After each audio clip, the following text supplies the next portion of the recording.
Thank you so much Odisha team. सबसे पहले दोस्तों, हमने फर्स्ट सेमिनार पुरी में किया था। कितने लोग थे वहां पे? अच्छा, सब लोग नए हैं, बहुत ग्रेट। तो दोस्तों, जो फर्स्ट सेमिनार हमने पुरी में किया था, आज हम जगन्नाथ जी की पावन धरा में भुवनेश्वर में सेकंड सेमिनार कर रहे हैं।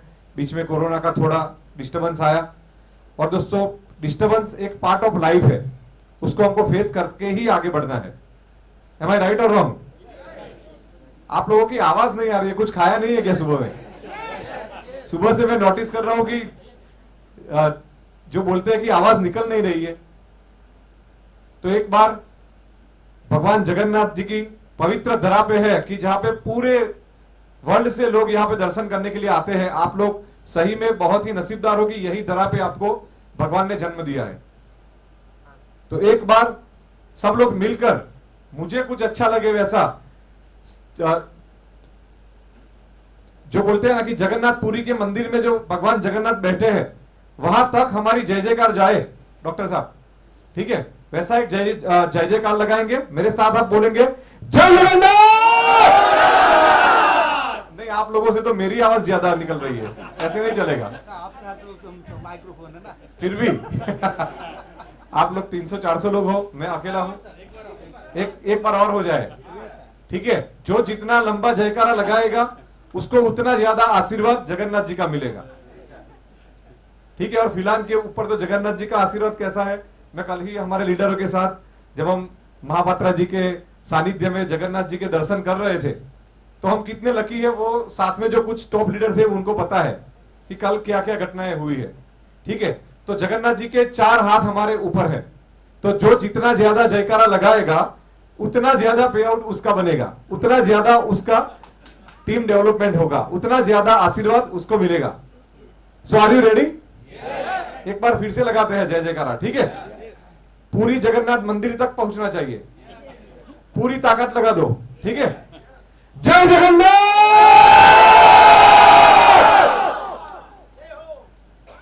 रेडी?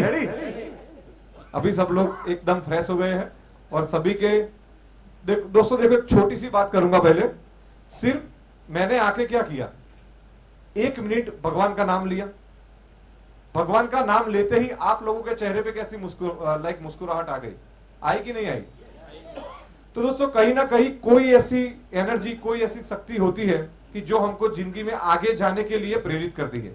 एम आई राइट और रॉन्ग? आपने कई बार देखा होगा कि आप बहुत ज्यादा मुसीबत में फंस जाते हैं, कोई सोशल प्रॉब्लम हो या फाइनेंशियल प्रॉब्लम हो, वही टाइम पे अगर आप अपने इष्ट देव, अपने जगन्नाथ जी को एक बार याद करते हैं, और उसके बाद जब आप पूरी दिल से, पूरी सच्चाई से, पूरी ईमानदारी से जब आप कोई चीज करते हैं, तो उसमें 100% सफलता मिलती है। और यही चीज को लेके मैं पहले अपनी कंपनी का इंट्रोडक्शन दूंगा, ठीक है? तो आप लोगों को पता चले। तो यही चीज को लेके हम लोगों ने 2 मार्च 2019 को फिलान हर्बोमेटिक्स की स्थापना की थी। दोस्तों जब हमने स्थापना की, तो हर एक कंपनी का, हर एक सीएमडी का एक पीछे का मकसद होता है कि भाई कंपनी को क्यों हम लेके आए हैं, सही है ना? तो बहुत सारी कंपनियां आपने देखी होगी मार्केट में कि वो प्रॉफिट ओरिएंटेड बिजनेस के लिए आती है कि नहीं आती है? दोस्तों आप लोगों को जानकर ताजुब होगा कि फिलान हर्बोमेटिक्स की स्थापना कोई बहुत बड़ा प्रॉफिट कमाने के लिए नहीं हुई थी। मैं मेरे बैकग्राउंड की बात करूं तो मैं खुद बीफार्म, एमफार्म, एमबीए हूं, डबल पोस्ट ग्रेजुएटेड हूं, और इंडिया की 4th नंबर की business school Narsee Monjee institute of management studies Bombay से पास आउट हूं। अगर मैं कंपनी के एमडी की बात करूं, मिस्टर कमल पटेल सर की, तो वो भी बीफार्म किए हुए हैं। और हमारा 1989 से, सर को और बाकी सबको पता है कि हेत्तल फार्मास्यूटिकल्स जो हमारा मैन्युफैक्चरिंग यूनिट है, वो 1989 से रन कर रहा है दोस्तों, ठीक है? तो ये 1989 से चल रही कंपनी को 2019 में फिलान हर्बोमेटिक्स की स्थापना क्यों करनी पड़ी? ये आप लोगों के अंदर एक क्वेश्चन होगा। यहां पे सर ने बताया कि सर डॉक्टर है, ठीक है? हमारे इंडिया में या कोई भी वर्ल्ड में आप कोई भी जगह पे जाओ तो हेल्थ केयर एक नीड है दोस्तों, ठीक है? वो कोई लाइफस्टाइल नहीं है। आप कभी भी कोई डॉक्टर के पास वैसे नहीं जाते हैं कि सर मेरे पास बहुत पैसे हैं तो मेरे को दवाई दो। जाते हैं युधिष्ठिर जी? हमारे अंदर कोई डिसीज है तभी जाते हैं, यानी कि वो नीड है। आपके शरीर को ठीक रखने के लिए आपको मेडिसिन लेना आवश्यक हो जाता है, तभी आप डॉक्टर के पास जाते हैं। एम आई राइट और रॉन्ग दोस्तों? तो वो नीड है आपको, अगर वो लेना है नहीं लेना है फिर भी लेना पड़ेगा, उतनी ज्यादा नीड है। अगर आप नहीं लोगे तो वो आपकी हेल्थ को नुकसान करेगा, अगर आप दवाई नहीं लोगे तो इतना ज्यादा मार्केट है देश में, 135 करोड़ की आबादी है दोस्तों।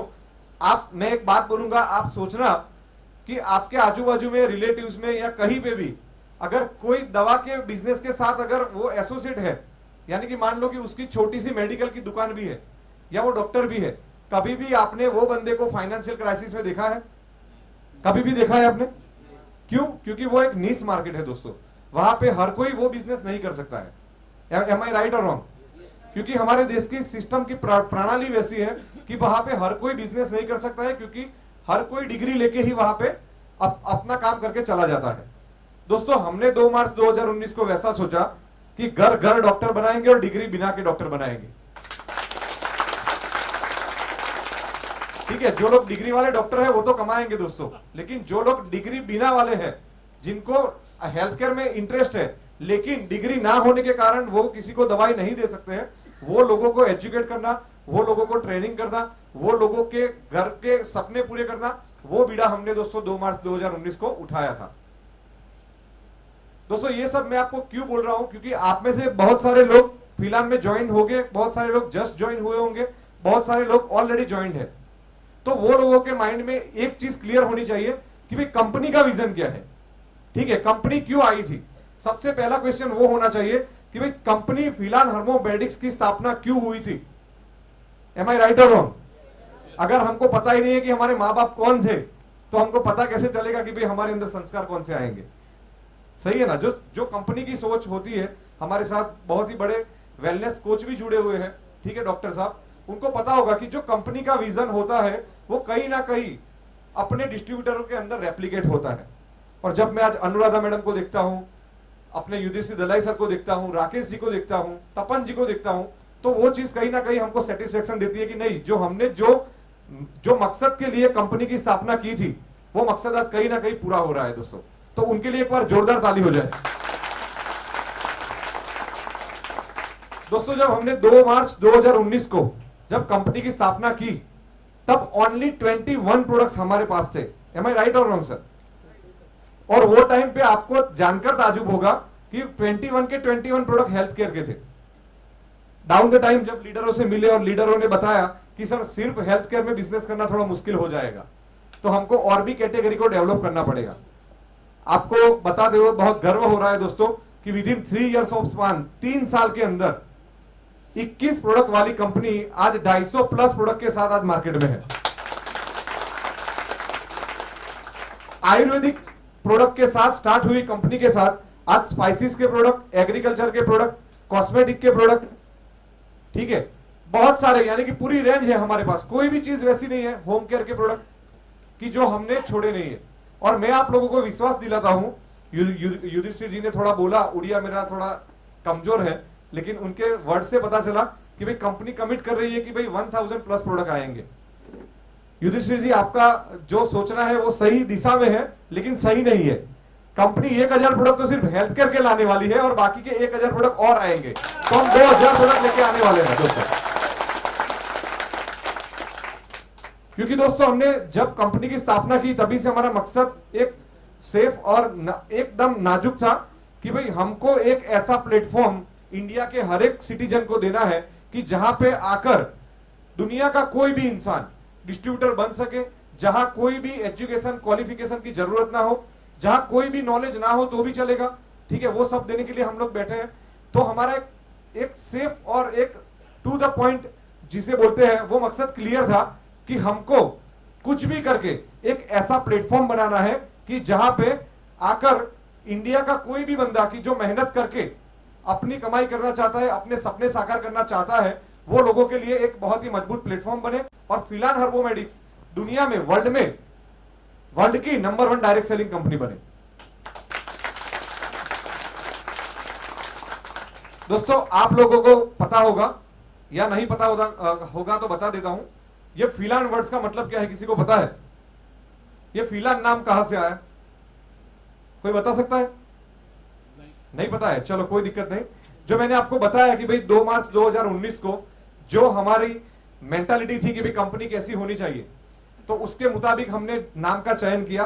फिलान दोस्तों, फिलांथ्रोपी करके एक इंग्लिश वर्ड है, फिलांथ्रोपी, जिसको बोलते हैं सोशल चैरिटी। ठीक है, सोशल चैरिटी क्या होती है पता है किसी को? Yes madam, Premanjali madam. Madam को सर माइक देंगे, थोड़ा इंटरेक्टिव सेशन रखेंगे तो आपको भी मजा आएगा, और बहुत बेसिक चीज पे बात करेंगे हम। ठीक है, कोई वैसे जार्गन्स यूज नहीं करूंगा कि जिससे आपको कुछ पता ही ना चले।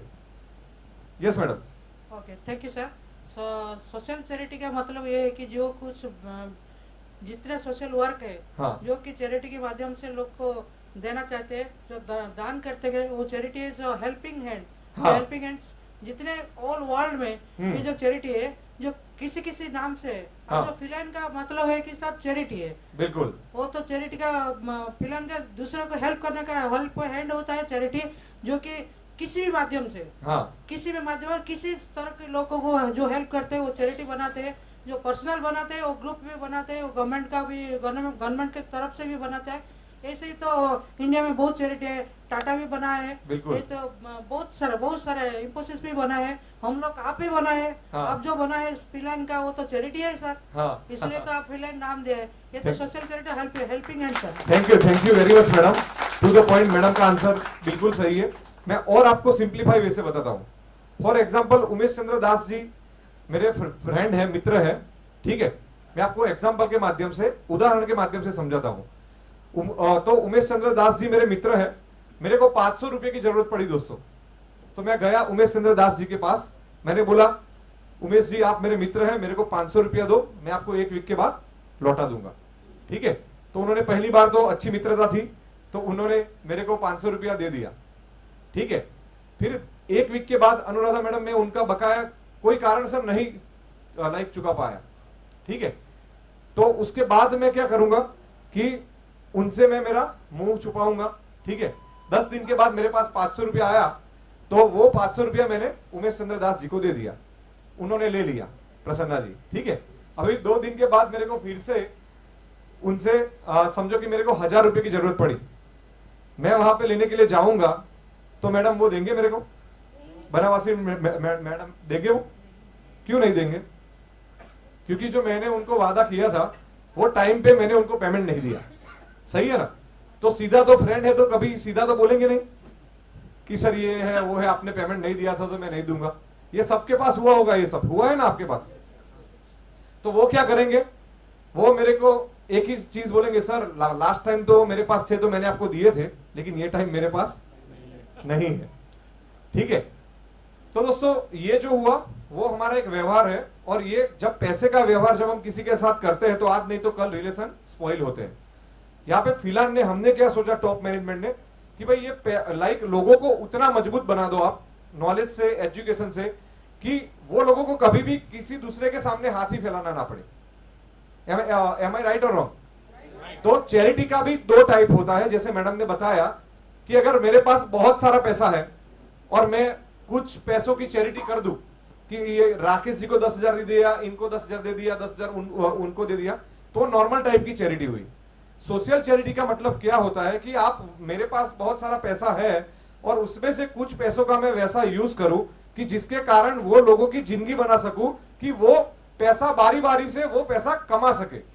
ठीक है, इसका मतलब होता है सोशल चैरिटी दोस्तों। यानी कि अगर मैं एक बार हेल्प करूं तो वो 10,000 रुपया मैडम को मैंने दिया तो वो खर्च हो जाएंगे, बाद में क्या होगा, फिर से मैडम का एक्सपेक्टेशन रहेगा कि सर फिर से मेरे को 10,000 देंगे। उससे अच्छा है कि मैं उनको कुछ नॉलेज दूं, कुछ ऐसा प्लेटफॉर्म दूं कि उसके माध्यम से वो 10,000 नहीं, पर मंथ 50,000, 1 लाख, जो उनकी ताकत हो उतना वो कमा सके। तो यही एक सोच के साथ एक कंपनी की शुरुआत होती है दोस्तों। और एक नेक दिल के साथ अगर कोई काम आप करते हैं तो उसमें भगवान जगन्नाथ जी की बहुत बड़ी कृपा के साथ आपको वो बहुत बड़े पैमाने पे उसमें आपको हेल्प मिलती है और उसमें आप बहुत आगे चले जाते हैं। उसका जीता जागता उदाहरण अगर मैं बात करूं तो वो फिलहाल हर्बोमेडिक्स है दोस्तों। 2 मार्च 2019 को स्टार्ट हुई कंपनी, 21 प्रोडक्ट से स्टार्ट हुई कंपनी, एक डिस्ट्रीब्यूटर से स्टार्ट हुई कंपनी, आज 3 साल के बाद 250 प्रोडक्ट और 1.5 लाख से भी ज्यादा डिस्ट्रीब्यूटर के साथ पूरे इंडिया के सभी स्टेट में काम कर रही है। तो इतना फास्टेस्ट ग्रोइंग कंपनी कैसे बना? अगर आप मेरे को यह क्वेश्चन पूछेंगे तो मैं लिटरली जो सही है वही बताऊंगा कि हम लोग सिर्फ काम करते गए और कारवा बनता गया। ठीक है, जब फ्लाइट से मैं और क्रोनिक सर आ रहे थे तो रास्ते में बात कर रहे थे कि ये जब 21 प्रोडक्ट से स्टार्ट की कंपनी, तब 21 प्रोडक्ट बनाने में बहुत ही हमको मेहनत लगी थी। लेकिन जब आज 250 प्रोडक्ट हो गए तो हमको भी पता नहीं चला कि भाई ये प्रोडक्ट कैसे कैसे डेवलप होते गए। ठीक है, क्योंकि आप लोगों का जो भरोसा है कंपनी के ऊपर, आप लोगों का जो विश्वास है कि भाई नहीं, company, Jaymin sir, chronic sir, पूरा मैनेजमेंट हमारे साथ है, अगर हम दिल से मेहनत करेंगे तो ऐसी कोई कंपनी नहीं है। तो मैं भी आपको दोस्तों विश्वास दिलाना चाहता हूं, फिलान का जो मकसद है वो एक ही है कि आप और मैं नहीं, लेकिन आपके बच्चे और मेरे बच्चे आने वाली 7 पीढ़ी तक कंपनी में साथ में काम करेंगे। ऐसी मजबूत सिस्टम हम लोग बनाएंगे। आपको करना क्या है दोस्तों? आपको फोकस के साथ काम करना है। आज आपके सामने युधिष्ठिर दलाई जी ने बोला कि उन्होंने इतना अचीव किया, अनुराधा मैडम बोलेंगे, तपन जी बोलेंगे, राकेश जी बोलेंगे, और भी लीडर बोलेंगे। लेकिन दोस्तों ये ऐसे नहीं होता है, सिर्फ जय फिलान करने से काम नहीं हो जाता है। ठीक है ना, उसके लिए आपको मेहनत करनी पड़ेगी, कड़ी प्लानिंग करनी पड़ेगी, कंपनी के जो रूल्स एंड रेगुलेशन है उसको फॉलो करना पड़ेगा। ठीक है, कंपनी की ओर से जो एक्टिविटी की जाती है, जैसे कि सेमिनार है, मंथली सेमिनार है, उसमें आपको जाकर बैठना पड़ेगा, नॉलेज को गेन करना पड़ेगा। आपके यहाँ ओडिशा में चैटशाला का एक बहुत ही अच्छा कंसेप्ट आपके लीडरों ने इनोवेटिव कंसेप्ट लॉन्च किया था। हर सुबह आपको कोई ना कोई लीडर नए प्रोडक्ट के बारे में बताता था। तो वो वैसी वैसी जो छोटी छोटी चीजें हैं वो लीडर को भी करनी पड़ेगी और डिस्ट्रीब्यूटर को भी फॉलो करनी पड़ेगी, तभी जाके आपके सपने साकार होंगे। दोस्तों मैं कोई भी बात करूंगा ना, वो मैं कभी भी कोई लाइक थियोरिटिकल बात बोलता नहीं हूं, पेपर वाली बात बोलता नहीं हूं, प्रैक्टिकली बात बोलता हूं। यहाँ पे अगर आपको आके भगवान भी आके बोले कि भाई मैं तेरे को करोड़पति बना दूंगा, तो वैसे नहीं बना जाता है, समझिए। ठीक है, उसके लिए 18 घंटे की मेहनत, कड़ा planning, team management, time management, बहुत सारी चीजें जरूरी है। और अगर आपको सक्सेसफुल होना है दोस्तों नेटवर्क मार्केटिंग में, तो मैं आज आपको सिर्फ एक गुरु मंत्र दूंगा। वो आपको कहीं ना कहीं माइंड में, बैक ऑफ द माइंड रखना पड़ेगा। और अगर आपने ये गुरु मंत्र अगर माइंड में रख लिया, ठीक है, तो मैं आपको वादा देता हूं कि आप करोड़पति नहीं, अब्जोपति बनने से आपको कोई नहीं रोक सकता। वो चीज करने के लिए आपको बहुत सारी स्ट्रगल आएगी। ये लोगों को भी आई थी। समझो कि सीधे वे में कोई भी यहां तक नहीं पहुंचा है। क्राउन डायरेक्टर बने हो, रॉयल डायमंड बने हो, उनको भी बहुत सारी परेशानियां आई थी। लेकिन वो परेशानियों के सामने लड़ते लड़ते लड़ते लड़ते वो आज वो मुकाम पे है कि आज वो कुछ भी ना करे तो भी उनका ऑटोमेटिक टर्नओवर होने वाला है। आपको करना है वैसा? कितने को करना है? तो जोर से बोलेंगे, करना है? ओके। तो दोस्तों जो गुरु मंत्र की मैं जो बात कर रहा था, तो नेटवर्क मार्केटिंग का एक बहुत ही बड़ा गुरु मंत्र है कि always follow your upline. One line है सर, ठीक है, आपकी अपलाइन को आपको हमेशा फॉलो करना ही है। आपकी अपलाइन चाहे तो आपसे उम्र में छोटी हो सकती है, आपकी अपलाइन चाहे तो आपसे पढ़े लिखे में कम हो सकती है, आपकी अपलाइन चाहे तो वो स्त्री हो सकती है, चाहे तो वो पुरुष हो सकती है, कुछ भी हो, लेकिन वो नेटवर्क मार्केटिंग के कंसेप्ट में क्या है? आपकी अपलाइन है। तो आपको आपकी अपलाइन को फॉलो करना बेहद जरूरी है दोस्तों। क्यों? उसका भी मैं आपको रीजन बताता हूं। जो मैं गुरु मंत्र दूंगा उसका भी आपको मैं रीजन अभी ही बता देता हूं कि क्यों मैंने वैसा बोला। दोस्तों जो स्टेज में आप आज है और कल जाके जो स्टेज में आपको जाना है, वहां तक की जर्नी ऑलरेडी आपके अपलाइन ने पास कर चुके हैं। फॉर एग्जाम्पल कल मैं यहां पे आया भुवनेश्वर में, तो मैं दूसरी बार जगन्नाथपुरी के दर्शन में गया। कल का ही मैं प्रैक्टिकल एग्जांपल देता हूं। तो मैंने भुवनेश्वर एयरपोर्ट से जगन्नाथपुरी मंदिर का रास्ता कौन सा है वो मेरे को तो पता नहीं होगा, सही है ना, क्योंकि मैं 2 ही बार आया हूं तो पता नहीं होगा। तो मैंने क्या किया, जो यहाँ के विशेषज्ञ है उनको बोला कि भाई आप लोग आ जाओ एयरपोर्ट लेने के लिए और मेरे को पूरी ले जाओ। अभी वो टाइम पे अगर मैं सोचता वैसा कि भाई मैं क्यों राकेश जी को बुलाऊं, मैं तो उनका सीएमडी हूं, मैं तो खुद गाड़ी करके जाऊंगा, मुझे बुलाना नहीं है लीडरों को, होता है ना ऐसा, जो जिसको ईगो बोलते हैं दोस्तों। तो क्या कल मैं जगन्नाथपुरी के मंदिर में जा पाता? जाता तो सही, समझो कि किसी की हेल्प लेके मैं जाता, लेकिन मैं टाइम पे नहीं पहुंचता, वो मेरे को लूट लेते, बहुत सारे फैक्टर है। ठीक है, उसके बाद दोस्तों देखो, ये मेरा डिसीजन था कि भाई मैं भुवनेश्वर से जगन्नाथपुरी, राकेश जी, युधिष्ठिर जी, तपन जी और टॉप लीडर जितने भी है, रंजीत जी, प्रसन्ना जी, ये सबके साथ जाऊंगा। ये मेरा डिसीजन था। क्यों? क्योंकि मेरे को पता है कि इसमें मेरी मास्टरी नहीं है, भुवनेश्वर से पुरी में जाने में मेरी मास्टरी नहीं है दोस्तों। वो मास्टरी किनकी है? यहाँ के लोकल लीडर्स की है, कि वो 50 बार जा चुके हैं, पता है कि कौन से गांव के आगे कौन सा ही लाइक चाय की टपरी आएगी, कहां पे कितने गड्ढे हैं, वो सब उनको पता है, समझिए। ठीक है, फिर जैसे ही हम जगन्नाथपुरी मंदिर पहुंचे, ठीक है, तो फिर वहां पे आपके अपलाइन का आप संस्कार देखो कि उन्होंने भी बता दिया, सर मैं यहाँ पे जगन्नाथपुरी आता हूं, लेकिन मैं उतना यहाँ का नॉलेजदार नहीं हूं। तो उन्होंने क्या किया, महापात्रा जी जो वहां के होनहार यानी कि जो वहां के पुजारी है, ठीक है, तो उन्होंने वैसा नहीं सोचा कि भाई महापात्रा जी मेरी डाउनलाइन है तो मैं उनसे को सीएमडी सर से नहीं मिलाऊंगा या मैं अकेले ही दर्शन करवा दूंगा। उन्होंने महापात्रा जी को बोला, क्योंकि महापात्रा जी जगन्नाथपुरी मंदिर के पूरे जानकार है पूरे, यानी कि कल हमको दोस्तों उतना मजा आया। महापात्रा जी, पहले तो आपको मैं दिल से थैंक यू बोलूंगा, ताली होनी चाहिए महापात्रा जी के लिए। कल हम वापिस आ रहे थे, तब राकेश जी और युधिष्ठिर जी ने बताया कि सर आपके साथ जो दर्शन हुए वो हमने आज तक कभी भी नहीं किए हैं। कुछ चीजें वैसी देखी कि जो आज तक हमने भी नहीं देखी थी, हम ओडिया के हैं फिर भी। सही है ना सर? तो ये आपको मैं प्रैक्टिकल चीज जो कल हुई है वही मैं बताता हूं। मेरे को दर्शन करना था, अच्छी तरह से दर्शन करना था, दिल में नेक भावना थी, तो मेरा शेड्यूल किसने सेट कर दिया? पूरा भगवान ने सेट कर दिया। ठीक है, वैसे अगर आप दिल से कोई भी चीज को चाहोगे कि मेरे को ये अचीव करना है, तो आपको सिर्फ किसको फॉलो करना है? अपलाइन को फॉलो करोगे तो वो आपको जगन्नाथ मंदिर के दर्शन करवा देगा। मेरे तो सर समझो कि अपलाइन भी नहीं थे ना, मेरी तो अगर आप गिनो तो मेरे तो डाउनलाइन थे, फिर भी मेरे को पता है कि जहां पे जिसकी मास्टरी है ना दोस्तों, वो काम उसको ही देना चाहिए। मैं लीडरों से भी अनुरोध करूंगा कि भाई तपन जी बहुत ही अच्छा प्रोडक्ट नॉलेज रखते हैं, तो तपन जी को वो चीज ही दी जाए। ठीक है ना? अगर युधिष्ठिर जी मोटिवेशन अच्छा कर सकते हैं तो उनको वही दी जाए। अगर राकेश जी पूरा एडमिनिस्ट्रेशन अच्छी तरह से संभाल रहे हैं तो उनको वही चीज डेडिकेट की जाए। अगर आप ये वैसे काम करेंगे तो 100% आप सक्सेसफुल होंगे। दोस्तों पूरे इंडिया में पिछले 8 महीने से हम लोग Maharashtra back to back number 1 पे आ रहा था।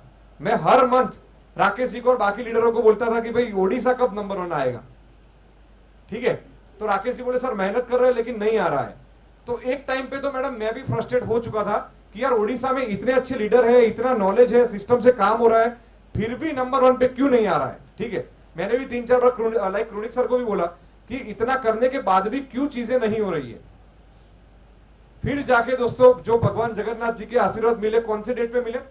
जब हमारा क्लोजिंग हुआ दूसरे दिन दोस्तों रथ यात्रा थी, और रथ यात्रा के पावन अवसर पे जगन्नाथ जी के आशीर्वाद ओडिशा की टीम को मिले, हमको मिले, और ओडिशा नंबर 1 पे आ गया। दोस्तों ये चीज से क्या साबित होता है? ये भी एक दोस्तों हर एक चीज से कुछ ना कुछ सीखना है आपको। हम लोग आज जो मुकाम पे हैं वो पहुंचे हैं, तो हमारी गलतियां जब भी होती है तो उसको कैसे सुधारा जाए और उसको फिर से ना हो उसके लिए क्या करना चाहिए, वो चीज का हम लोग बहुत ही अच्छा एनालिसिस करते हैं। ठीक है, तो ये चीज का भी मैं आपको एनालिसिस करके देता हूं। जब मैं फ्रस्ट्रेट हुआ, तब जब रथ यात्रा के दिन ओडिशा नंबर 1 आया, तब मैंने सोचा कि जिंदगी में कुछ चीजों के लिए डेस्परेट नहीं होना चाहिए कि भाई मेरे को एक ही महीने में ये चाहिए, मैं 15 दिन में ही मेरे को लाइक ये अचीव करना है, वैसा नहीं करना है। हाँ, हमको मेहनत वैसी ही करनी है, लेकिन फल की आशा नहीं रखनी है। श्री कृष्ण ने भी गीता में कहा हुआ है। ठीक है, भगवान जगन्नाथ ने खुद कहा हुआ है कि आप मेहनत करो, फल की आशा मत रखो। फल देने वाला वो है, जब उसका टाइम सही टाइम आएगा ना, तब वो आपको फल देगा।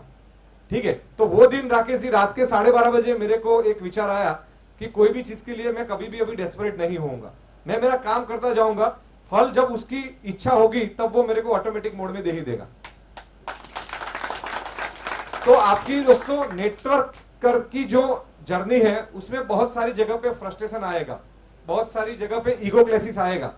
तो वो टाइम पे आपको 5 मिनट शांति से बैठकर जो आज मैं जो कुछ बेसिक्स बातें बता रहा हूं वो चीजों को आपको याद करना है और फिर से स्ट्रांग होकर फिर से काम करना है। दोस्तों दुनिया की कोई चीज वैसी नहीं है कि वो अचीव नहीं की जा सकती है। आपकी उड़ीसा की बात करूं, द्रौपदी मुर्मू जी, कोई सोच सकता था कि वो राष्ट्रपति बनेगी?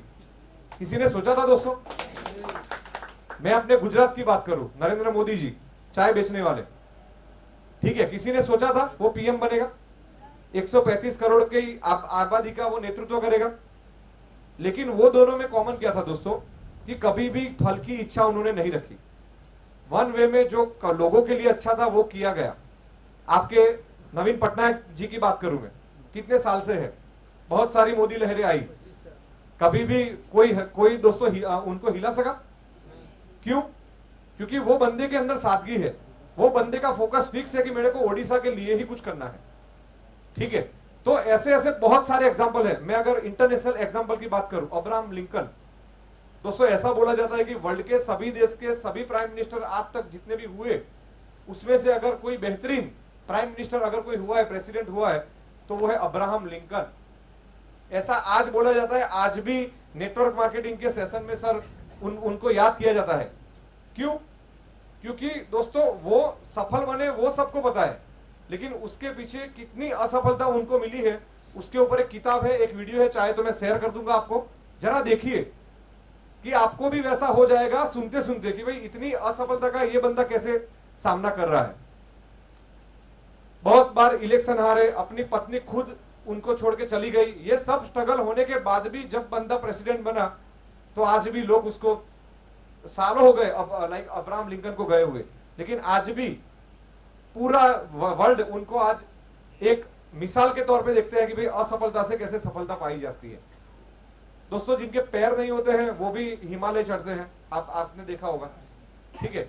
तो हम तो समझो कि पूरे अच्छे पैर, अच्छे खासे शरीर वाले हैं, तो हमको विजन के साथ अगर हम कोई भी काम करेंगे ना दोस्तों, दुनिया की कोई चीज नहीं है, अगर आप दिल से की हो तो दुनिया की कोई चीज वैसी नहीं है कि जो आपको आपके लक्ष्य तक पहुंचने से रोक सके। लेकिन यहां तक तो हर एक कोच, हर एक लाइफ कोच, हर एक मोटिवेशनल ट्रेनर बोलता है कि भाई हर एक चीज आपको मिलेगी, लेकिन हमको एक मॉड्यूल ऐड करना पड़ेगा। हमने कल भी बात की कि हमारे जो सामंत राय सर हैं वो पूरा अभी ट्रेनिंग का जिम्मेदारी पूरा का पूरा ओडिशा का संभालेंगे। तो हम सर फिलहाल में हमारी एक सिस्टम है द फिलानियन लाइफ लेसन, वहां पे हम मार्केट से कुछ अलग ट्रेनिंग और एजुकेशन देते हैं। तो मैंने एक वैसा सोचा है सर, जहां पे आप मेरे से ज्यादा लाइक एक्सपीरियंस वाले हैं। मैं आपको सिर्फ एक चीज बताता हूं कि जो मोटिवेटर होते हैं, जो ट्रेनर होते हैं, वो एक चीज बताते हैं, कौन सी कि भाई सफलता पाई जा सकती है, सफलता पाने वाले ये लोग लाइक है, ठीक है, एग्जाम्पल है। लेकिन वो सफलता पाने में उनको कितनी स्ट्रगल हुई उसकी बात नहीं होती है, ठीक है। तो सर मैं आपसे अनुरोध करूंगा कि ओडिशा टीम के लिए जब नेक्स्ट ट्रेनिंग करें आप, तो उसमें वो चीज का खास ध्यान रखें कि सफलता पाने तक कौन कौन सी चीजें बीच में आ सकती है, यानी कि कौन कौन सी चीजें असफलता आती है कि जिसको कैसे सर किया जाता है। हमारे मॉड्यूल में, एमबीए में मॉड्यूल में आता था कि जब भी आपको कोई असफलता मिले तो एक ही चीज है, कौन सा? गोल्डन स्टेटमेंट है, फॉलो द बेसिक्स, ठीक है। बेसिक्स को फॉलो करो, जहां से आपने शुरुआत में स्टार्टिंग किया था वही चीज को फिर से करना स्टार्ट करो। अगर मैं लीडर हूं, मेरी 5000 लोगों की टीम थी, कोई कारण सर अगर वो 0 हो गई तो मेरे को माथा पकड़ के बैठना नहीं है। जो पहले दिन जब मैंने पहले डिस्ट्रीब्यूटर को मैंने ज्वाइन किया था, वो टाइम पे मेरा एटीट्यूड क्या था, वो टाइम पे मेरा मोटिवेशन क्या था, वो टाइम पे मैं कैसे फील्ड में जाता था, फिर से मैं फील्ड में जाऊंगा। पहले टाइम जो बंदे को कन्विंस किया था वैसे ही फिर से बंदे को कन्विंस करके फिर से नहीं 5000 नहीं 50,000 लोगों की टीम में खड़ी करूंगा, ठीक है। जब ये एटीट्यूड आपके अंदर आ जाएगा कि नहीं चलो मेरा टीम 0 हुआ है तो कोई दिक्कत नहीं है, मैं फिर से फील्ड में जाऊंगा, फिर से प्लान दिखाऊंगा, लेकिन मैं हार नहीं मानूंगा, ठीक है। होता है दोस्तों, देखो असफलता हर एक की जिंदगी में होती है, आपकी जिंदगी में जितनी होगी उतनी ही उससे ज्यादा मेरी जिंदगी में होगी, क्योंकि सफलता का एक बहुत बड़ा, मैं आपको एक चीज जो मैंने नोटिस की है, आदमी जितना असफल होता है, ठीक है, जितना असफल होता है उतनी ही ज्यादा उसकी सफलता होती है। अगर आप 50 रुपये जितना असफल हुए हैं तो आप 50 रुपये ही कमा पाओगे। अगर आप 1 लाख रुपये जितना असफल हुए तो 1 लाख ही कमा पाओगे। और अगर आपको असफलता 1 करोड़ रुपए में मिली है तो वो भी आपको 1 करोड़ रुपया ही सफलता देके जाएगी। सही है ना? आप ये चीज को नोटिस करना, ठीक है। और बाकी जो कंपनी का विजन है दोस्तों, जो मैंने बताया कि कंपनी आपके साथ, आप रहे या ना रहे, उड़ीसा में कोई रहे या ना रहे, अकेला आऊंगा, अकेला जगन्नाथ मंदिर के दर्शन करूंगा और फिर से उड़ीसा की टीम स्टार्ट करूंगा, ठीक है। तो ये चीज कभी भी माइंड में मत रखिए कि भाई कंपनी बंद होने वाली है। मेरे को पता है कि कुछ लोग हैं जो मेरे को पूरी जिंदगी छोड़ने वाले नहीं है, लेकिन मैंने आपको क्या बताया, एक वर्स्ट केस बताया कि कुछ ना कुछ तो क्या हो सकता है लास्ट में, कि कोई नहीं रहेगा। वैसा फिलहाल के फेज में होने वाला नहीं है, क्योंकि कुछ लोग हैं कि जो छोड़ने वाले नहीं है मेरे को कभी, ठीक है। तो वो लोगों को भी मैं आश्वासन देता हूं कि फिलहाल दोस्तों दिन ब दिन बढ़ती ही जाएगी। 21 से जैसे 250 हुए, 0 से 1.5 लाख डिस्ट्रीब्यूटर हुए, तो वैसे ही फिलहाल का कारवा चालू ही रहेगा। फिलहाल की गंगा तो बहती रहेगी। आपको डुबकी लगानी है या नहीं लगानी है वो आपको डिसाइड करना है। कंपनी का अगर मैं मैनेजमेंट की बात करूं दोस्तों, तो पहले दिन से 2 मार्च 2019 से हमने शपथ ली है कि भाई जो पे आउट होगा वो वेरी नेक्स्ट डे होगा। समझिए कि आज आपका क्लोजिंग हुआ तो आपको पे आउट कब मिलता है दोस्तों? अगर गवर्नमेंट हॉलीडे नहीं है तो 1 तारीख को। मेरे घर में मेरे पापा, मेरी मॉम सब प्रिंसिपल है, ठीक है, टीचिंग लाइन में है। तो वो लोगों को मैं 1 तारीख को मैडम बोलता हूं कि आपका सैलरी हुआ, तो वो बोले नहीं हमारा तो 10 तारीख को होगा, गवर्नमेंट है ना 10 तारीख को हो जाएगा। मैंने बोला हम प्राइवेट है फिर भी 1 तारीख को सैलरी हो गया सबका। क्योंकि दोस्तों यहाँ पे आप फर्क महसूस करेंगे। बाकी सब, मैं किसी कंपनी का विरोधी नहीं हूं दोस्तों, लेकिन एक मेंटालिटी कंपनियों की मैं आपके सामने रखना चाहूंगा। किसी कंपनी का नाम नहीं बोलूंगा, लेकिन आप कोई भी कंपनी में अगर डायरेक्ट सेलिंग में पहले किसी ने काम किया हो तो जरा हाथ ऊंचा करेंगे। कोई अदर डायरेक्ट सेलिंग में? सर जी 30 तारीख को क्लोजिंग होता है तो पेमेंट कब आता था? वो कंपनी में कब आता था? कम से कम 10 से 15 तारीख। ओके, और वहां पे चेक आता था या आरटीजीएस आता था?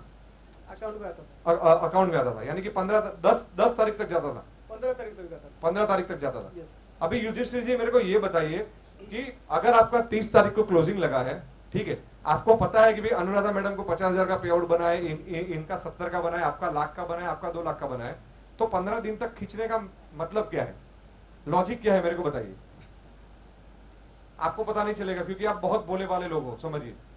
वो 15 दिन के पैसों का दोस्तों में, अगर मैं आपका सैलरी 15 दिन के बाद करूं तो वो 15 दिन का बैंक मेरे को ब्याज देगी, ठीक है। कोटक महिंद्रा बैंक का नाम सुना है आपने? वो करंट बैंक के अकाउंट में भी जितना आपका बैलेंस है ना उसका 4% देती है। कितना?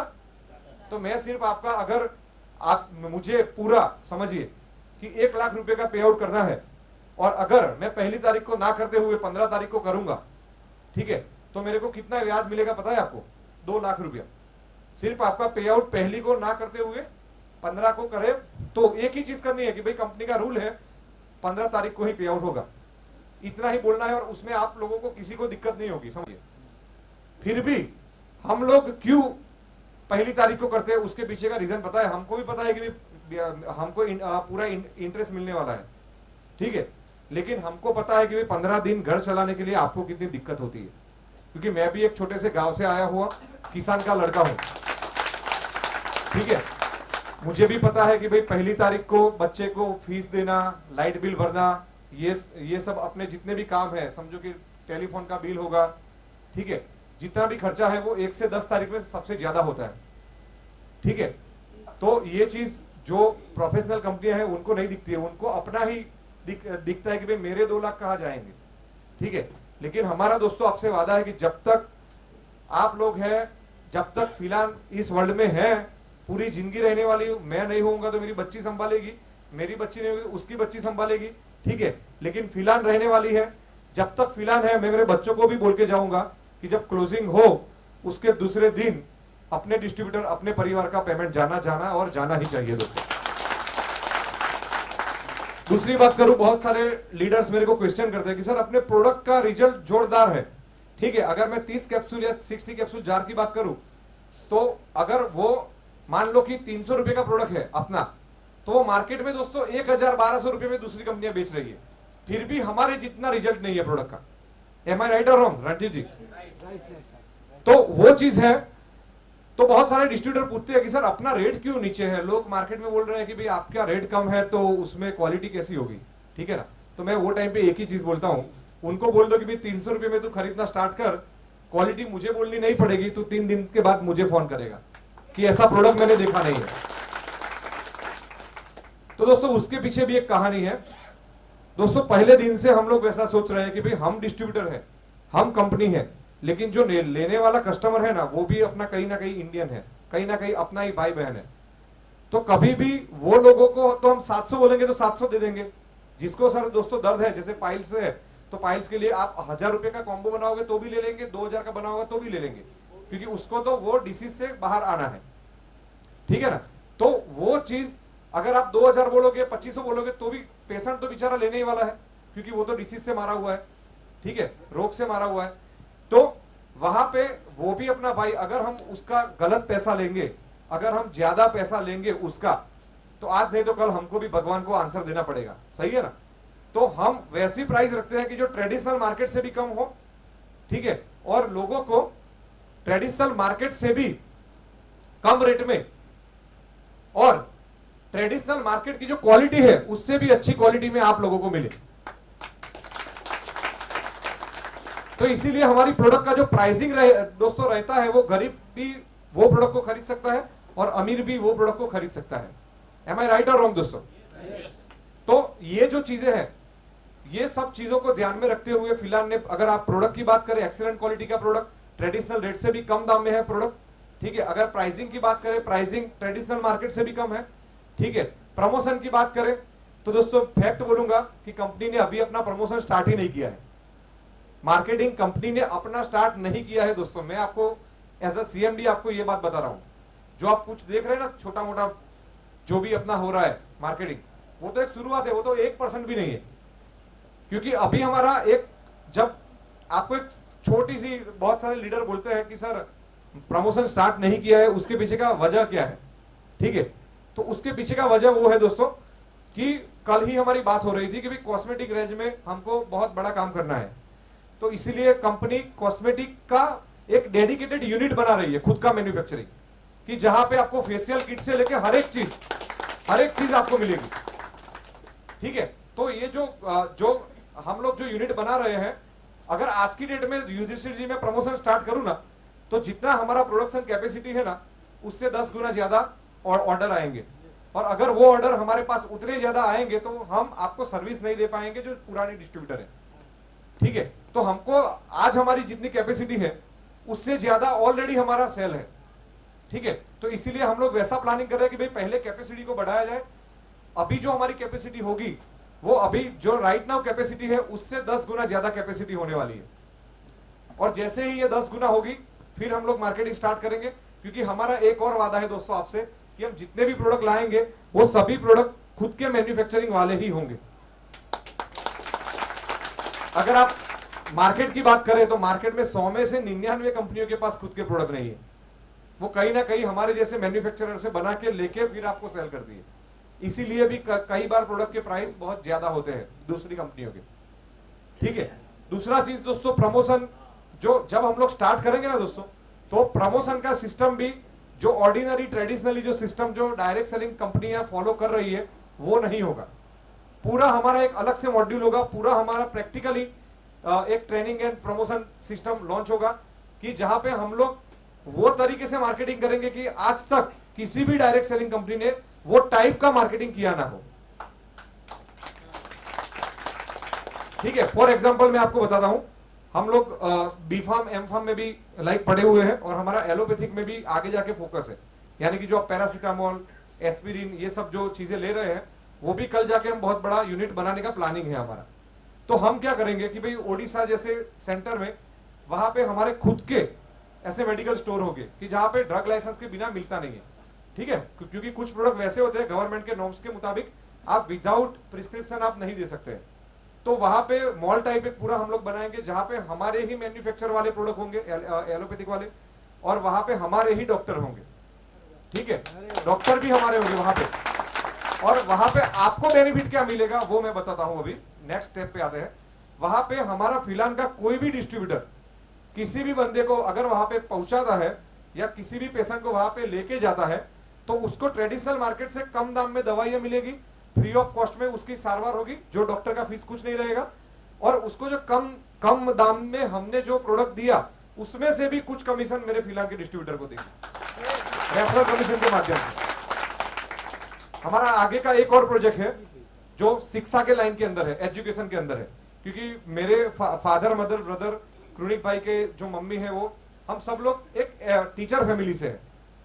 तो कल जाके जब मेरे घर में जब मेरे पापा मम्मी रिटायर हो गए तो उन्होंने जो शिक्षण में जो पूरा इतना साल दिया है, तो उनको भी पीछे की लाइफ में कुछ अपने खुद के स्कूल में लाइक मैनेज करने का मौका मिले, प्लस आपके बच्चों को भी एक फिलहाल के हर एक स्टेट में जहां पे अपने डिस्ट्रीब्यूटर होंगे वहां पे अपने खुद के नर्सरी और प्री प्राइमरी स्कूल होंगे जो फिलहाल के नाम से ही होंगे, और उसका पूरा मैनेजमेंट अहमदाबाद से बैठे हुए हमारे घर के लोग करेंगे।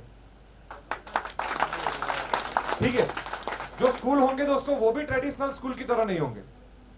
वो स्कूल भी कैसे होंगे कि वहां पे सिर्फ आपको शिक्षा नहीं दी जाएगी, आपको प्रैक्टिकल नॉलेज भी दिया जाएगा, और साथ साथ में जीवन कैसे जिया जाए।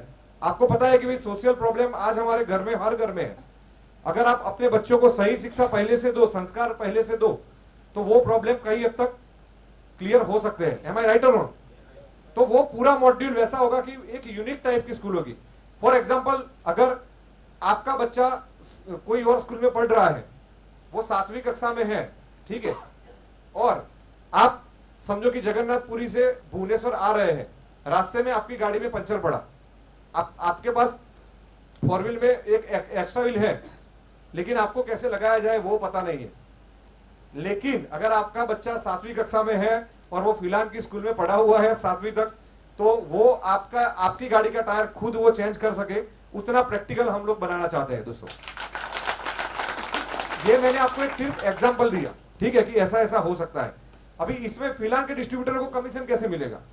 तो फिलहाल के जितने भी डिस्ट्रीब्यूटर है उनके जो बच्चे हैं वो तो लाइक एक डिस्काउंट रेट पे लाइक वहां पे पढ़ेंगे, लेकिन उनके रेफरेंस से अगर कोई बच्चा आया है जो बाहर का है, जो फिलहाल का डिस्ट्रीब्यूटर नहीं है, ठीक है, तो उनकी फीस में से भी जो कमीशन है वो कमीशन फिलहाल के जो बंदे ने रिफर किया है वो फिलहाल के डिस्ट्रीब्यूटर को मिलेगा।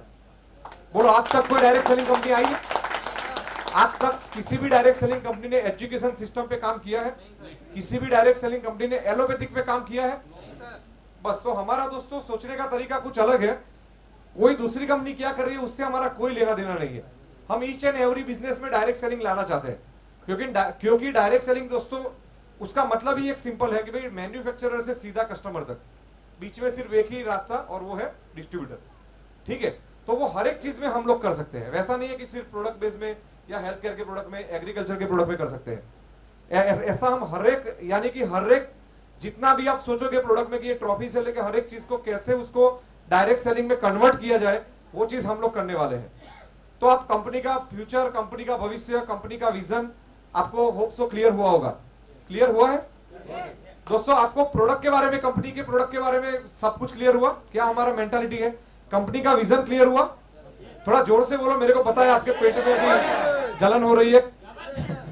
ठीक है, उसके बाद दोस्तों प्लान का तो दलाई सर ने बोला ही है, लेकिन प्लान का मैं फिर से बता दूं दोस्तों, फिलहाल का प्लान हर टाइम यूनिक प्लान ही रहने वाला है, और हम किसी की कॉपी नहीं करते कभी भी दोस्तों। जो हमारे प्लान है वो उतने कैलकुलेटेड है कि हम मार्केट में उतना बेट मारते हैं कि हमसे ज्यादा अगर कोई कंपनी 1 रुपया भी ज्यादा कमीशन देती है तो मैं उसको जो बोले वो देने के लिए तैयार हूं। ठीक है, यानी कि आप पे आउट के बारे में वैसा समझ लो, प्लान के बारे में वैसा समझ लो कि आप दुनिया के सबसे ज्यादा हाईएस्ट पेइंग प्लान में काम कर रहे हैं। क्लियर? तो आपको वहां पे तो कोई मगज दौड़ाने की जरूरत नहीं। फिलहाल का प्लान नंबर 1 है और नंबर 1 ही रहेगा। फिलहाल जितना पे आउट दुनिया की कोई कंपनी नहीं दे पाएगी, उसके पीछे भी रीजन है क्योंकि हम खुद मैन्युफैक्चरर है। बाकी कंपनियां हमारे जैसे मैन्युफैक्चरर से बना के प्रोडक्ट लेती है, हम और हमारे तो खुद के घर के मैन्युफैक्चरिंग किए वाले प्रोडक्ट है, तो हमको सिर्फ 5% मार्जिन ही हम लोग हर प्रोडक्ट पे रखते हैं, और वो जो 5% कमाते हैं वो भी नए प्रोडक्ट लाने में हम लोग खर्च कर देते हैं। घर पे कुछ भी लेके मैं नहीं गया हूं 3.5 साल में। ठीक है, तो ये सब चीजें क्लियर है आपको? प्रोडक्ट, प्लान, प्राइस, प्रमोशन का मैंने बोल दिया कि अभी वो चैप्टर अभी तपन जी शुरू करना बाकी है, जब करेंगे तब पूरे इंडिया में भूचाल मच जाएगा। ठीक है, और दोस्तों जितना भी आपको जो मैंने बोला उसमें से अगर आपको कोई भी चीज की क्वेरी है आप 24/7 क्रोनिक सर का संपर्क कर सकते हैं, क्योंकि मेरा संपर्क कई बार कई लोगों को नहीं हो पाता है, क्योंकि मैं खुद अभी फिलहाल R&D में लगा हुआ हूं, कुछ नए प्रोडक्ट लाने में लगा हुआ हूं, तो मैं मेरा फोन साइलेंट करके बाहर ही रखता हूं। ज्यादातर क्रोनिक सर के पास होता है फोन मेरा, या सार्थक सर के पास होता है। ठीक है, तो आपको कुछ भी क्वेरी है आप क्रोनिक सर को बोल सकते हैं, उनके माध्यम से मेरे तक 100% पहुंच जाएगी। ठीक है, और आज आप अपना इतना कीमती वक्त देके आज हमारे बीच उपस्थित हुए, मुझे सुनने के लिए आए, उसके लिए मैं आपका तहे दिल से पूरा आभारी हूं दोस्तों। और ऐसे ही पूरा एक फिलान का फैमिली बनाएंगे, जैसे हमारा फैमिली होता है ना, पापा मम्मी भाई, ठीक है, वैसा एक फिलान का भी एक बहुत बड़ा परिवार हमारा बनेगा। ऑलरेडी बन चुका है, ओडिशा में अभी और भी बहुत बड़ा बनाना है, पूरे इंडिया में एक बहुत बड़ा परिवार बनाना है। और डायरेक्ट सेलिंग के इतिहास में न भूतो न भविष्यति, आज तक अगर ना हुआ हो वैसा काम फिलहाल हर्बोमेडिक्स करके जाएगी। अगर मेरी स्पीच में कहीं पे भी किसी भी लीडर को थोड़ा हर्ट हुआ हो तो मैं दिल से क्षमा मांगता हूं, और मेरा जो वक्तव्य है वो मैं अभी यहाँ पे खत्म करता हूं। जय फिलहाल, जय जगन्नाथ। मेरे साथ एक बार और बोलेंगे, एक बार और 2 बार बोलना है हमको, जय जगन्नाथ। ठीक है, क्योंकि हमने जगन्नाथ जी के नाम से स्टार्ट किया था, उनके आशीर्वाद सदैव हमारे ऊपर रहे और हम लोग बहुत तरक्की करें। ठीक है, जय जगन्नाथ, जय Jagannath. Thank you so much, thank you so much. जमीन सर के लिए जोरदार ताली हो जाए। Thank you sir, thank you, thank you.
Jagannath.